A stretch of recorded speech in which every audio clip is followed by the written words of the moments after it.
so excited for our first session on such an important topic, fighting the inner fraud, overcoming imposter syndrome during your job search. Before we dive in, I would love to introduce you all to our host and panelists for this session.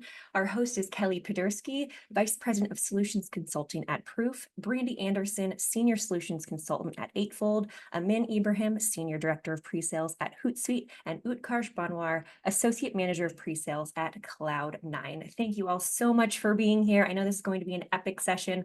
Let's get started. Over to you, Kelly. Awesome, Courtney. Thank you so much. I'm so excited to be here. And let's just go ahead and kick this off with some immediate interaction from this incredible group here. Courtney, thank you so much. We are popping up this quick 3-question survey. It is totally anonymous, okay? So don't feel worried about answering this, but let's just take a quick minute to go ahead and complete this. There are no wrong answers. So please go ahead and do that. And then Court, if you can just give it about like maybe 30 or 40 seconds, and then let's take a look at the results. Because of course, what would a good presentation be without some audience interaction, right? Okay. Let's take a look and see what we have. Okay. So hopefully everyone can see it, but we've got some results here. The first question is, I worry that people will find out that I'm not as smart as they think I am. I will be the first to admit this is me all the time. We have a pretty decent number of often and sometimes. I feel uncomfortable with praise. Again, that's me all the time. And I believe the success that I've had is a fluke. Oh my gosh, I love that there's only 1% of people that say always. You guys are incredible, incredible. I love this. Regardless, if you answered always or often or honestly even sometimes for any of these, there is a good chance that you've experienced imposter syndrome in your life. Because the thing is, imposter syndrome can affect everyone, regardless of any number of protected classes, including age, race, gender, identity, sexual orientation. I don't care what you want to put out there. It can impact everyone. And studies show that imposter syndrome cannot be cured, but it can be mediated. So I'm very excited today because this is something I'm incredibly passionate about, is helping people to identify and understand what imposter syndrome is, but then also how to have actionable tools and concrete tips for different ways that you can combat your imposter syndrome. I'll just say that the first time I heard about imposter syndrome, it was like this explosion in my mind because I thought, wow, I'm not alone. I thought that all of these feelings and all of these challenges and all that kind of stuff was just me. So the first step for me is just helping people to be aware of what it is. But I don't want to delay any longer. I want to jump right in and get started with this phenomenal group of panelists because they have a lot to share on, again, what this is and how they combat it to give you those actionable tips. So jumping right in, first question. I'm going to send this to the whole group, but I'm going to start with you. How do you describe imposter syndrome and the impact that it has on you? And then we're going to go over to Utkarsh and then Brandy after that. So Amin, over to you. Thank you, Kelly. And apologies everybody for not being on camera. I've got that nasty cough that's going around. So I'll spare you all watching me hack up a lung. But leave it to a proper SE to fight through that. You're a rock star. Hey, this is important stuff and it's close to my heart. And frankly, I wish I knew more about it earlier in my career. I didn't really understand about imposter syndrome until I was in my mid-30s. And this would have been so helpful for me earlier. And I would have loved it. And so, you know, you're completely correct where you say how common this is. It actually affects 70% of people. And that was one of the first things that hit me, knowing that it actually affects a very large amount of people. And if we start off with the definition, you know, the Oxford Dictionary actually says that imposter syndrome is the persistent inability to believe that one's success is deserved or has been legitimately achieved as a result of one's own effort and skills. And that's something that hits home sometimes. It's something that we always have to manage through. Now, I don't know about y'all, but I learn with the inverse a lot of the time. And the inverse of imposter syndrome is the Dunning-Kruger effect. That's where people who aren't actually very good at things believe they're very good at things. And if there's any silver lining to take from imposter syndrome, most people that suffer from imposter syndrome are actually highly capable. They just don't necessarily believe it yet. And that's something that's important for us to keep in mind. Belonging is really important to humans, and it's really important for us to fit into a group. And imposter syndrome can make it really, really hard for that. And what does that actually result in? It results in us not putting our hat in the ring when things come up. It results in us not putting our hand up to share great ideas when we have them because we might feel like an imposter. And one of the things that affects me the most is sometimes when my imposter syndrome is acting up, it keeps me from being my authentic self due to the need to fit in what the group expects or what image I'm trying to project. So those are some of the things that affect me when it comes to imposter syndrome. Rightly said. I mean, like Dunning-Kruger effect, it does occur when a person's lack of knowledge and skill in a certain area causes them to, overestimate their competency. So how does it affect? Because see, personally, because I've changed fields and I've moved across different roles, I understand going through this imposter syndrome at different levels or at different times during my career. But over the years, I've figured out how to go about it. But one of the major risk or impact that it has on an individual is because of such, at times when you have some overconfidence or you have some complacency issues, it might result in a risk of isolation. That even though you are trying to do better, or you're trying to show that you are overqualified or overconfident, you end up being isolated from others instead of, showing the humility or the eagerness to learn, or because you actually, because I have personally felt that you have that fear of people finding out, even though you know it, even though you're good at it, but because of the syndrome you might have that effect, and that might result in isolation. And I'll just add, because I think both of these answers are amazing and beautiful. I fully agree. I've noticed, at least in my own life, that I just miss out on opportunities when I was really deep inside of imposter syndrome. You don't tend to reach for the future, right? Because you don't really think that you're able to build it, not with where you're at right now inside of that imposter syndrome. And so I think it can have some really debilitating effects on you in your career. Yeah, I couldn't agree more. And I have to say, first of all, please drop your own definition of imposter syndrome into the chat. Share that with everyone, because I think everyone's got a little bit of a different definition of it, depending upon how it hits you.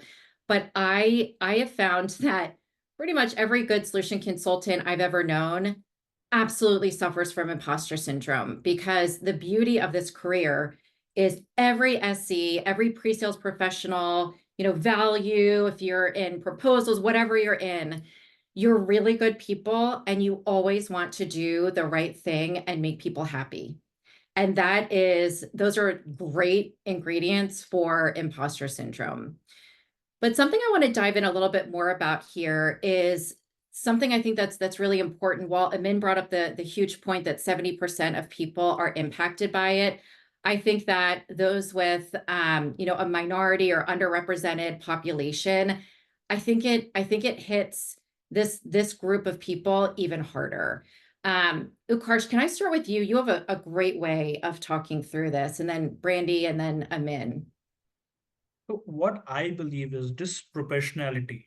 It affects individuals definitely from underrepresented groups, as they might feel the pressure to prove themselves better than their peers. Because if you are from such a community, or if you are from such a group, you have that thing, I want to prove I'm better than the others. And there are times because of that, you are not able to connect to the people around you, connect to your peers, or seek help when needed. So again, as it does lead to isolation. And there are times I have actually gone through it to figure out, yeah, fine, there is a boundary to it. And you need to get out of that isolation thing, even though people might judge you, even though people might not agree with you in the ways that you want them to, or, collaborate with you that easily. You have to, raise that boundary, or, go beyond that boundary to connect with them, network with them, build that connection, and, and reach somewhere. So because of this, this actually leads, because this roots from your fear of failure, fear of letting people down, fear of, like, it might end up that people might think that's a stereotype. If you're not able to reach that level, you're not able to reach their expectation, it might feel like you're letting people down. It might feel like, yeah, it's a stereotype, probably these people are that way, but it's a lot more than that. So it does affect, but how do you get, how do you work along with this? Break that barriers, break those boundaries. Even though it's tough, you have to get out of it. You have to be more collaborative. You have to network and try to connect with people. It's not that you have to be better than everyone. It doesn't work. You have to, be on the same page at least to start with. And my personal, I think, experience with imposter syndrome coming from an underrepresented group has definitely been one of disparity. I talk about this when I talk about equitability, right? And the biggest thing to finding equitability, right, in this space is access. And when you don't have access to, let's say, CEOs, people in C-suites, right, it's hard to show up and supposed to be an expert, right, and telling these folks what's going on with your product, with what as a person in your own space. So a lot of it's because you don't have access. I have like this direct experience. I didn't know where these CEOs growing up. No one in my family did. I had never met one, didn't know anyone who had met one. And so it was like this kind of big deal the very first time I had to sit in front of a C-suite and explain this product and try and sell it, right? I felt huge amounts of imposter syndrome from just this perspective that I honestly just wasn't good enough to talk to these people. I didn't know enough. I wasn't at their same level. Obviously, I quickly learned that wasn't the case. They're just human. But without that access, right, there was no way that I could have known that, right? Like the chances that I would be feeling imposter syndrome were going to be huge. And I see this most often in underrepresented groups.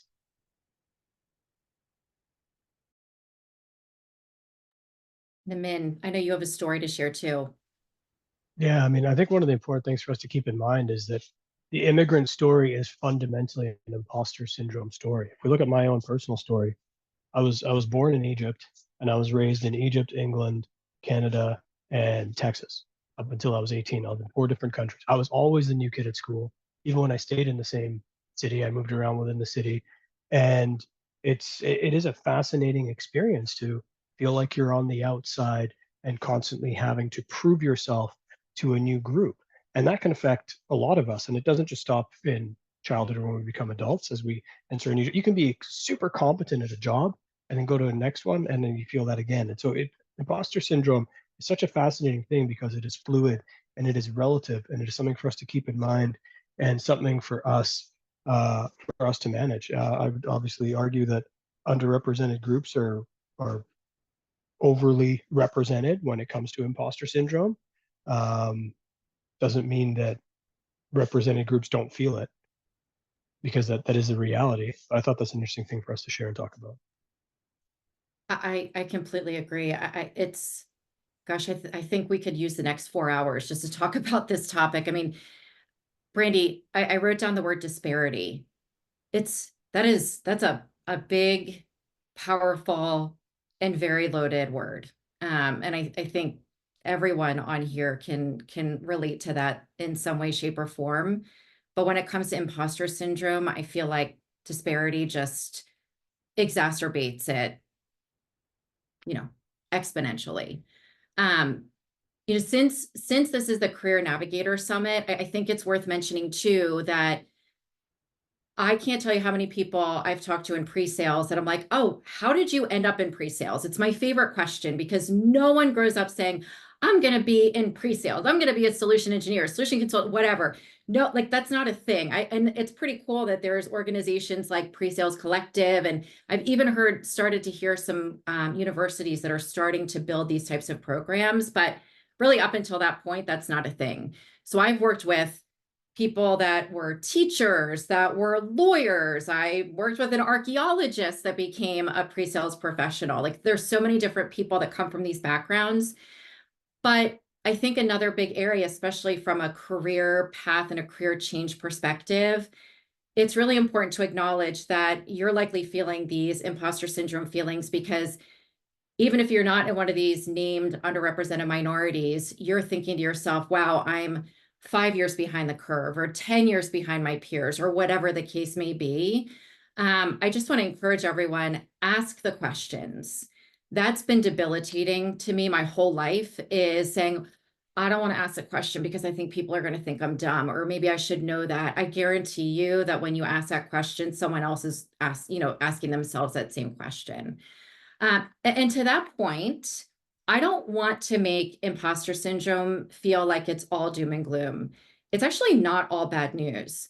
Number one, the type of people that experience imposter syndrome typically are unbelievably high functioning, hugely intelligent individuals.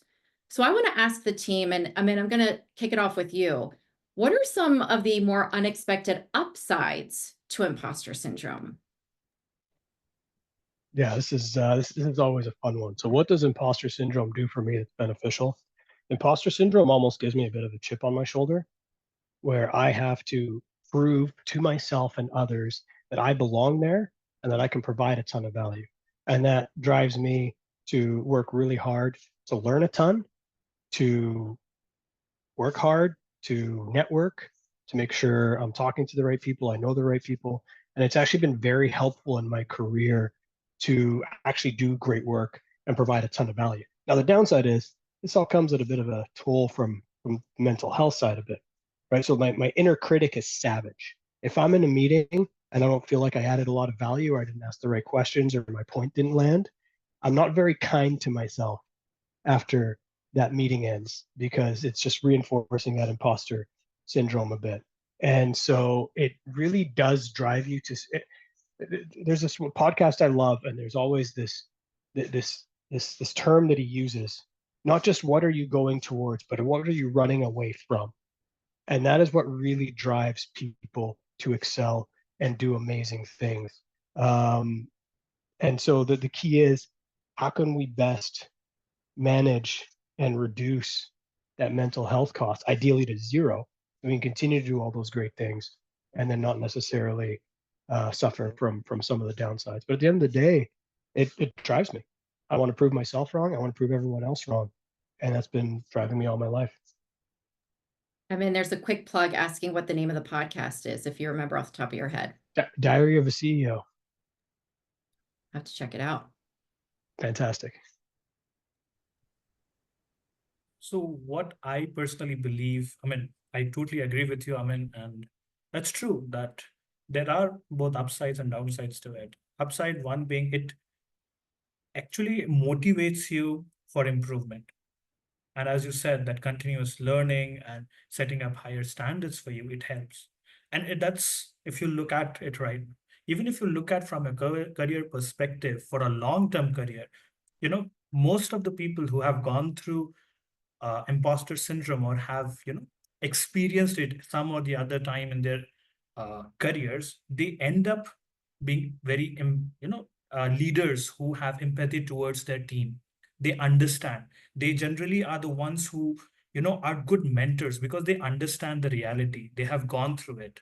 They have experienced it. At the same time, when they take decisions, these are balanced decisions. They don't just look at one side of it, but they think around, because obviously, trying to prove yourself trying to become better is not always what helps. So they think from different perspective that it should not just be like, one aspect like revenue or, XYZ, but it's also on the human aspect. How does it affect the team? How does it affect people around us? Because they have gone through that experience. And generally, the people who are going through it, they have that openness to feedback. Because one of the major reasons why people go through this imposter syndrome is because they probably they probably are good at things, but there's nobody to give them the right feedback or set them on right track or just help them out, may it be positive or anyway. So if they get that feedback, it helps. And when you are open to it, it helps you overcome. I'm not saying you can 100% overcome it, it stays with you. I've gone through it and I still feel at times that, yeah, I'm going through it. So openness to feedback and correcting your course and moving forward does help. And that's one of the byproduct, as you can call it, of imposter syndrome. So look at such upsides. At the same time, yeah, it does take, takes a toll on your mental health. I've gone through it and it does. But, there are ways which we might discuss a little later where we talk about how to overcome those. Thank you so much, Ukarsh. It's spot on. I'm a little overwhelmed in a good way between listening to these stories and reading through the chat and what everyone's sharing in here as well. I mean, what a powerful session and a powerful community to be able to be here. I really want to get through 2 more questions so we can get into audience questions as well. Brandy, I'm going to start with you, but this ties into oh, I just lost it. Shoot. There was a question in here around how do you kind of keep up with the grit of imposter syndrome, because it's exhausting. And here it is from Danielle. Ukarsh, I think you just hit the nail on the head with kind of kicking us off with that.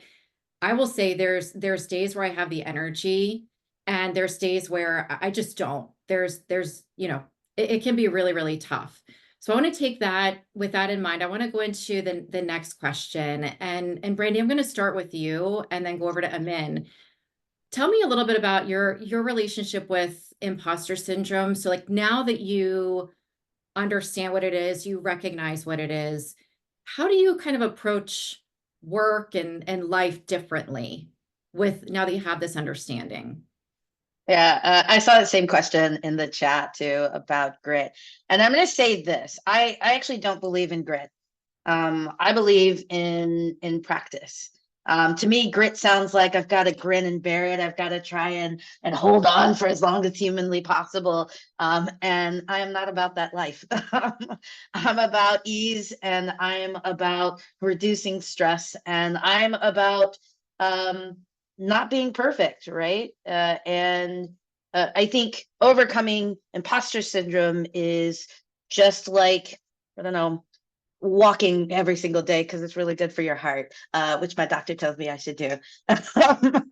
It's about practice. It's about getting up every day and going, all right, one foot in front of the other, right? It's a lot of self-compassion as well. I came to have just a ton of imposter syndrome because this is my second career. Before this, I was in maybe third career, if I'm honest. Before this, I was in retail management, and then I was a software engineer, and now I am here. And there's something in me that kind of is always saying, "Oh, I'm always on the back foot," right? Like I'm always like kind of scrambling to be better and to catch up, because it feels like everybody is so much further along than I am. Like I should be here because I do think I'm good, but I haven't had the same amount of years. And so it's kind of a constant struggle. I call it my second career blues. Um, and I remember that. I try and focus on that this is a practice. This is a thing that takes time to overcome, and to give myself some grace as I'm struggling through it.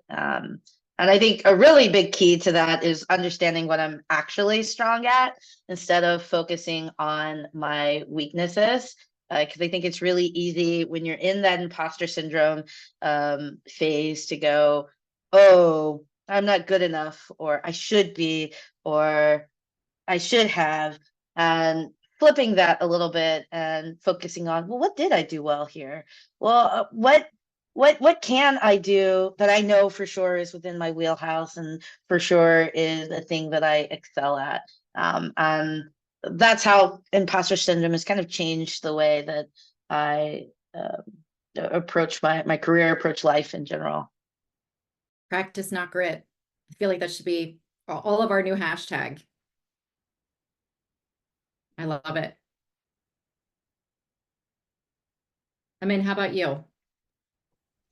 I love that. I feel like I could take some lessons from you, Brandy. I think that would be very good for me. For me, I mean, one of the big things is once you realize that practically everybody has it, it takes a ton of the edge off. I just assume everyone else in the room also has imposter syndrome. That helps me a lot. A couple of things that help me a lot as well is I really like to focus on my strengths and not worry too much about my weaknesses. If you focus on your weaknesses, that really feeds imposter syndrome in a huge way. So big fan of strength based leadership. Therapy's fantastic, y'all. I wish I did it 15, 20 years sooner. It helps you understand yourself better. It's like going to the gym for your mind, and it will help you think through things and really start to become a lot better at realizing what is real and what is not.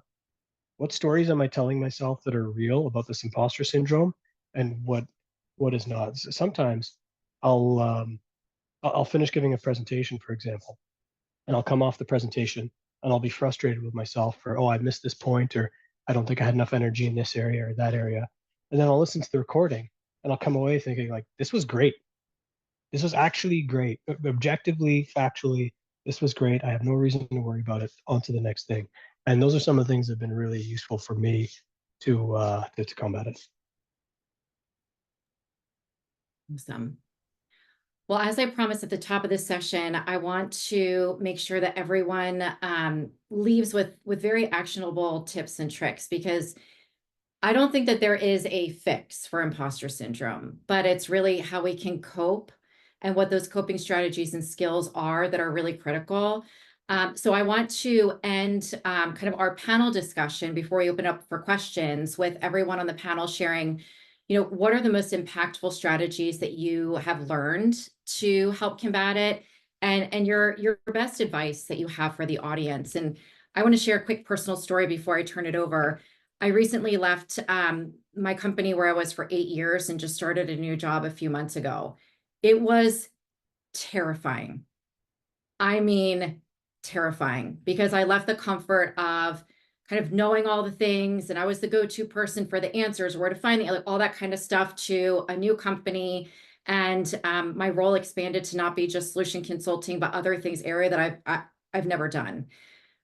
I have to say, I've been very open with my new leadership. Like, I'm having imposter syndrome. I don't know how to do this. I'm going to ask a lot of questions. And it's scary putting yourself out there. But I've had multiple points of feedback where they're like, we appreciate that you're asking these questions before you just go and make a decision, because we don't always know the answers either. And it's great to talk about it. So I want to encourage you to not let the fear of that imposter syndrome, number one, hold you back, but number two, be open about it. I think even a few years ago, people didn't even know what imposter syndrome was, and they do now, and they appreciate your openness and honesty with it. So that's just a quick little tip there. But Brandy, I want to kick over to you to wrap us up with this, to start off by wrapping us up with this question, and then Ukarish and Amin, if there's anything you want to add in there as well. But what are some really good tips, tricks, or best advice for our community? Yeah, so I had a boss years ago tell me that I was particularly good at building, cultivating relationships, and that I was really good at handling unstructured problems. I didn't need a lot of supervision for it, and I just kind of knew what to do in some way, shape, or form. That was the first time I'd had anybody just tell me what I was good at with just confidence, and it made me feel so much better. Can I just say about my work?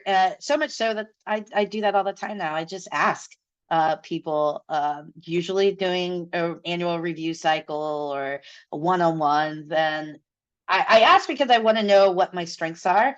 Min talked about this a little bit earlier, so did I. Focusing on the weaknesses and on your weaknesses is what honestly gets you in trouble. So if we can start building a practice, right, to focus on our strengths by understanding what our strengths are, what uniqueness that we bring to the table, then we can start really doubling down on that. So I think the first thing I'd say is figure out what your strengths are. Ask your manager, ask your friends, ask your family, ask honestly, random people on the street. Hey, you don't know me. What do you think? Just by looking at me, my strengths are. Take the Strengths Finders quiz. You can pay for it, I think. But to be honest, you can Google free Strengths Finders quiz and do that as well. Try and figure out what makes you beautifully unique, because it's that uniqueness that you should be selling, right? Like if you are trying to sell yourself, if you're trying to double down on something, it should be on what you actually bring to the table. And so the second thing I'd say is once you figure that out, brand yourself. Fortunately, we have a whole conversation today about how to brand yourself. But I think telling people your strengths, telling people who you are, is also really, really important. And those two things combine, I think, to combat a lot of my imposter syndrome. And Brandy, I have to jump in just to like really cement that point. I think once you recognize what your strengths are, having a very open dialogue with your leadership about that, because the beauty of a team is that you're not all carbon copies of each other, right? And so if you're like, I'll use simple, I'm really good at building slides, right? You might find that someone else is just that stresses them out so much, but maybe putting together a proposal is something that someone else loves, and that's really stressful for you, right? Like, I think if you're very open with what your strengths are, it can actually help to get you into different programs, projects, highlighted in those very particular areas, because I think that there's a point, and you learn this in the Strengths Finder exercise as well, that once you recognize what your bottom strengths are, there's a point where you might say, I'm not going to spend a lot of time on trying to improve those strengths. I'd rather spend the time in maybe like the top 5, the top 10, and really honing in on that. So I think if you're very, very open with your leadership about what your strengths are, it's going to be great, because they'll know as well what makes up that beautiful team of theirs and all the different moving parts. So once you recognize it, talk about it. Sorry, Karsh, I had to jump in. Over to you. Thanks, Kelly. I totally agree with Brandy and Kelly. And some of the strategies which I personally believe and that has helped me is when I went through it. Let me give you a basic background. I come from a career where I was working with construction and mining machineries. And today I'm working in solutions consulting, and it's been a couple of years now. So when I started, and then I started with sales, and actually somebody came up, the company I was working for back then, the CEO came up and is like, sales is great, but I think you have a knack for pre-sales. Because even though I was in sales, I took care of some of the responsibilities and I did it. And that feedback told me that that is my strength. And that's how that transition to pre-sales learning and things became easy. Obviously, later stages, I was like, okay, I probably do not know enough. People might find out, and all that is there. But the first thing I realized is that acknowledging your feelings of what you're feeling is important. Don't just don't just get misled. Acknowledge it. Yeah, you're feeling that way. Yes, it is. And when you feel it, it's good to talk to someone about it. Like Amin mentioned earlier, that it takes a toll on your mental health. Take therapy if needed. I mean, I have personally taken therapy, so I know it helps. I mean, it helped me at least. So talk to it, talk to your peers, talk to your managers who are genuinely there to help you out. And when you acknowledge your feeling, talk about it. Like Brendy said about focusing on your strength. It does help because you know these are your strengths and this is good to focus on that. Like, for example, I love making presentations and proposals. It helps me out on my daily basis. And there are some things that stresses me out. So because of that, we have that thing in our team that we understand, okay, this guy is good at this. Let's give him that because I enjoy doing that. And when you do that, make sure you set realistic goals. Don't set some unrealistic goal which is unachievable. Take small steps, take baby steps. And that's how you'll move forward, you'll grow, and you'll be able to, definitely you can't completely come out of it. That might not happen, but you can cope up with imposter syndrome and move ahead. And as we all talked about, seek feedback. It's always important to seek feedback, like one-on-one meetings, appraisals, and whatever chance you get. Seek feedback so that you know where are the areas you need to improve on. At the same time, seek feedback on positive things because you know what is good in you and how that can help you. And as you go through it, you'll actually see that you are reframing the way you are thinking. It does help and it does happen because you don't realize it while you're going through the process. You end up reframing your thoughts without realizing it, which helps you in this embracing of this lifelong learning. That fine, I understand that this is like not the only time I'm going to get this syndrome or only time I'm going to experience it. There might be some other events or situations in life that might happen. But when it happens later, you know how to go about it, how to sail through it. And the best thing that helps is mentorship. If you've got a good mentor and the right person who can help you out, it is amazing. I mean, I would personally say I've got a really good mentor who helps me out with every step because the person knows that what I've gone through. And they have also gone through the same when they were, in the early stages of their career or during the middle stages. But they know that. And that's why they have that empathy that we talked about earlier. So they help mentor and help us grow. So that's something that I have personally learned and experienced. So I can, vouch for it from my personal life. Over to you, Kelly. I mean, people are applauding this, of course. It's amazing feedback. I want to point out just a couple quick things. Can I add one yeah, and then quick please thing? jump in, of course. So I think Brandy, Karsh, y'all nailed it. The only thing I'd add to that is y'all are completely spot on. The thing I'd add in addition is I think there's a great opportunity for us, assuming that pretty much everybody else has imposter syndrome, is to be kind to others. I think it's important for us to give feedback and praise as well. If we want to build that culture of constant praise and constant feedback, making everybody come together in a close-knit, great close-knit culture, then just be open with giving everybody praise and feedback. Your bosses, your peers, interviewers, everyone. If they're doing something great, let them know about it. And you'll be surprised how much that comes back on you. I completely, yeah, you're spot on, Amin. This is fantastic. And thank you, everyone. Keep putting your own tips and tricks in the chat, but then also drop them over in the hashtag PSC-event Slack channel to keep this conversation going, because I think these are absolutely huge. And I'm trying to quickly read through some of these. There's a few key things in here that I want to call out. Donovan posted a little bit ago, one of my tips or one of my tricks to keep imposter syndrome / self-doubt in check is after every meeting, I ask for my team to tell me something I could have done better, not just what I did right. And this constant feedback of improvement helps to keep my thoughts on perfecting my craft. I think that's important for a few reasons. Important for the obvious, statement there. But I think it's, as a leader, if you can show your team that you're open and asking for that constructive feedback, when you're there to give it to them, I think it is so much easier. Because even from an imposter syndrome perspective as a leader, I really get stressed when I try to give someone feedback, especially if I'm giving them feedback on something I'm not necessarily good at myself as well. So a long time ago, someone said to me, giving feedback or having those difficult conversations is not like fine wine. It does not get better over time. But if you can be putting in the work now to show that you're very much so open to getting that feedback from them, number one, they're going to feel more comfortable when you're giving them that feedback. And number two, the last thing you want to have happen is at some point, maybe years down the line, maybe they leave and all of a sudden in an exit interview, they say, wow, Kelly really did blah, blah, blah all the time.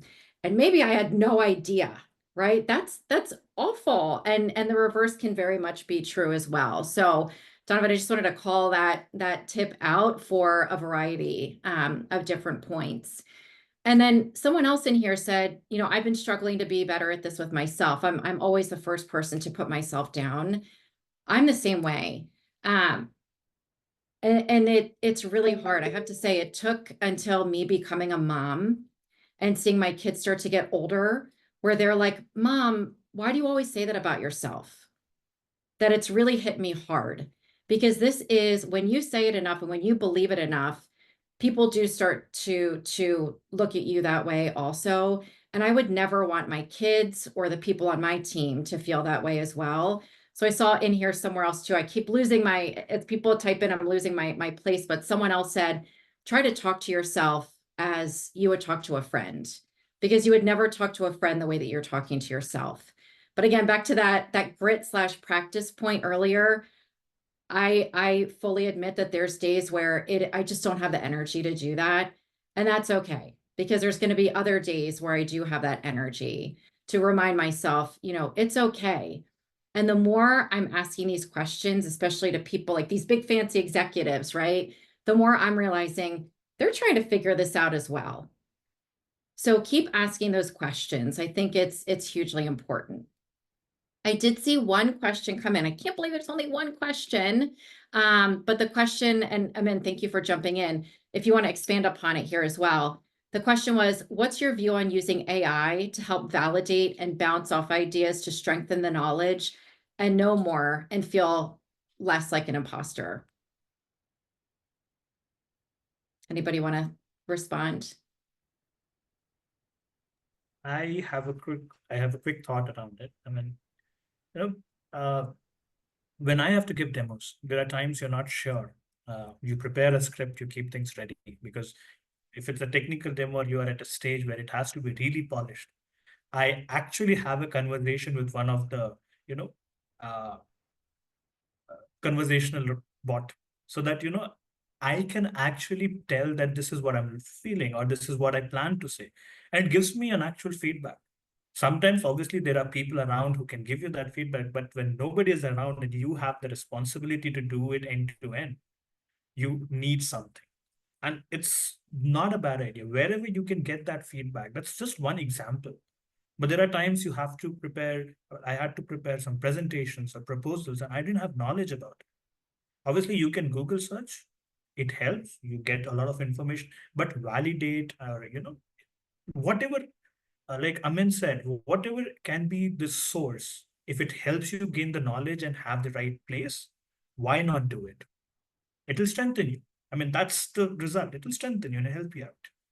Totally. I mean, people are using it for everything, like planning a vacation. Why not use it to help you out in this case, right?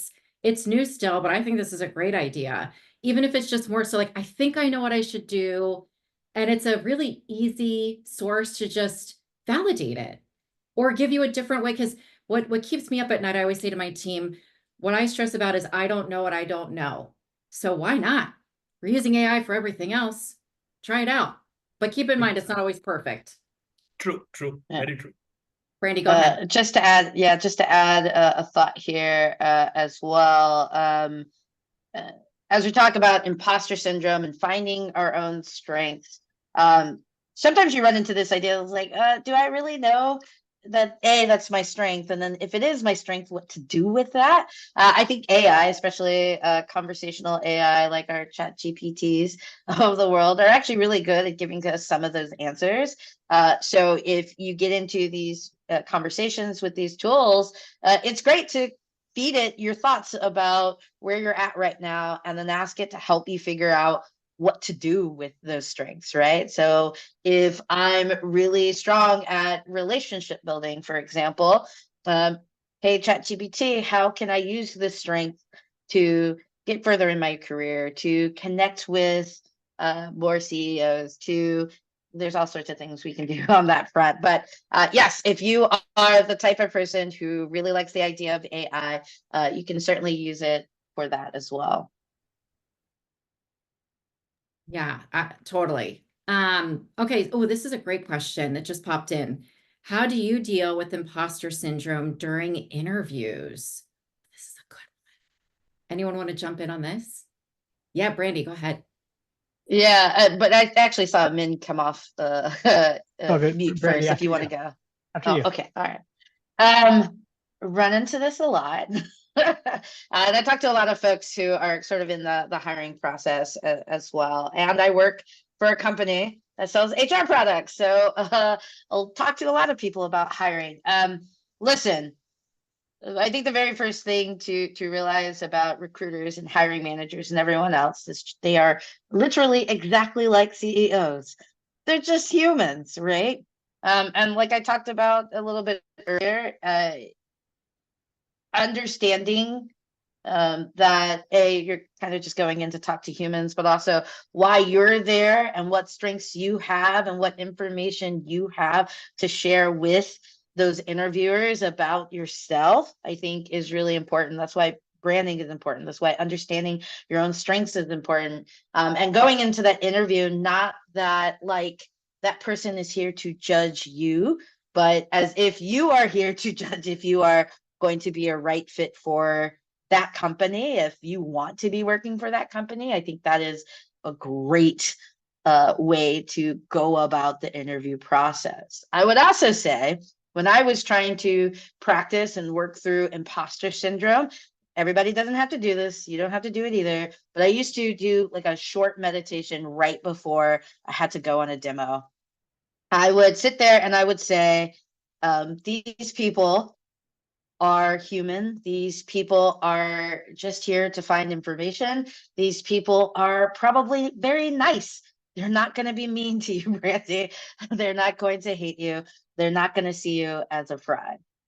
That was it. It was like the short, 5 minutes beforehand, I would kind of just repeat that idea. The words don't matter per se, but it's countering the self-talk that happens when you're in the interview process. That is the whole idea. So I think those two things I've found to be really beneficial. Remember that they're human, and then practice talking to yourself differently, maybe right before you're in that interview, puts you in a different headspace. Brandy, I need you in my head. I love that meditation. Because sometimes it's, even when you say it, sometimes it can be hard to believe it, right? I love that. I mean, I know you were going to share something too. And then I think we're Yeah, just out of time. It's crazy.